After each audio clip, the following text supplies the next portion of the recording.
ಶಾಸಕ ಎನ್ಎಚ್ ಕೋನರೆಡ್ಡಿ ಅವರಿಗೆ ಸಚಿವ ಸ್ಥಾನ ನೀಡಲು ವಿಶ್ವ ಹಿಂದೂ ಮಹಾಸಂಘ ಆಗ್ರಹ. ನವಲಗುಂದ ವಿಧಾನಸಭಾ ಕ್ಷೇತ್ರದ ಜನಪ್ರಿಯ ಶಾಸಕರಾದ ಎನ್ಎಚ್ ಕೋನರೆಡ್ಡಿ ಅವರಿಗೆ ಮುಂಬರುವ ಸಚಿವ ಸಂಪುಟ ವಿಸ್ತರಣೆಯಲ್ಲಿ ಸಚಿವ ಸ್ಥಾನ ನೀಡುವಂತೆ ವಿಶ್ವ ಹಿಂದೂ ಮಹಾಸಂಘದ ರಾಜ್ಯ ಘಟಕವು ಸರ್ಕಾರವನ್ನು ಒತ್ತಾಯಿಸಿದೆ.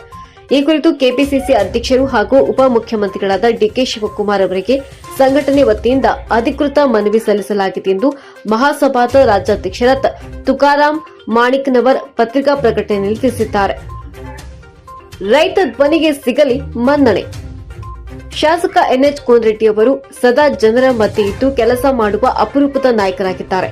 ಕೇವಲ ಶಾಸಕರಾಗಿ ಸೀಮಿತವಾಗದೆ ರೈತರ ಸಂಕಷ್ಟಗಳಿಗೆ ನಿರಂತರವಾಗಿ ಸ್ಪಂದಿಸುತ್ತಾ ಉತ್ತರ ಕರ್ನಾಟಕ ಭಾಗದ ರೈತರ ಧ್ವನಿಯಾಗಿ ಗುರುತಿಸಿಕೊಂಡಿದ್ದಾರೆ. ಮುಂಬರುವ ದಿನಗಳಲ್ಲಿ ಉತ್ತರ ಕರ್ನಾಟಕದ ಭಾಗದ ಸಮಗ್ರ ಅಭಿವೃದ್ಧಿಯಾಗಬೇಕಾದರೆ ಅಲ್ಲಿನ ನೀರಾವರಿ ಹಾಗೂ ಜನಪರ ಯೋಜನೆಗಳಿಗೆ ವೇಗ ಸಿಗಬೇಕಾದರೆ ಕೋನರೆಡ್ಡಿ ಅವರಂತಹ ಕ್ರಿಯಾಶೀಲ ನಾಯಕರ ಅಗತ್ಯವಿದೆ ಎಂದು ಮಾಣಿಕ್ನವರ್ ಪ್ರಕಟಣೆಯಲ್ಲಿ ಪ್ರತಿಪಾದಿಸಿದ್ದಾರೆ. ಪ್ರಾದೇಶಿಕ ಸಮತೋಲನಕ್ಕೆ ಅಗತ್ಯ. ಕೋನರೆಡ್ಡಿ ಅವರು ಯುವ ಶಕ್ತಿಯ ಆಶಾಕಿರಣವಾಗಿದ್ದು ಪ್ರಾದೇಶಿಕ ಸಮತೋಲನವನ್ನು ಕಾಯ್ದುಕೊಳ್ಳುವ ನಿಟ್ಟಿನಲ್ಲಿ ಅವರಿಗೆ ಸಚಿವ ಸ್ಥಾನ ನೀಡುವುದು ಅತ್ಯಂತ ಸೂಕ್ತವಾಗಿದೆ.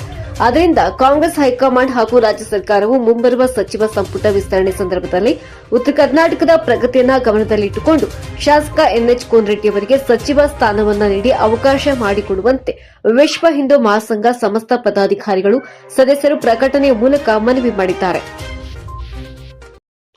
ಈ ಬಾರಿಯ ಸಚಿವ ಸಂಪುಟದಲ್ಲಿ ಉತ್ತರ ಕರ್ನಾಟಕದ ನವಲಗುಂದ ಕ್ಷೇತ್ರದ ಶಾಸಕರಾದಂಥ ಶ್ರೀ ಎನ್ಎಚ್ ಕೋನರೆಡ್ಡಿ ಅವರಿಗೆ ಸಚಿವ ಸಂಪುಟದಲ್ಲಿ ಸಚಿವ ಸ್ಥಾನ ಕೊಡಬೇಕಂತೇಳಿ ವಿಶ್ವ ಹಿಂದೂ ಮಹಾಸಂಘದ ವತಿಯಿಂದ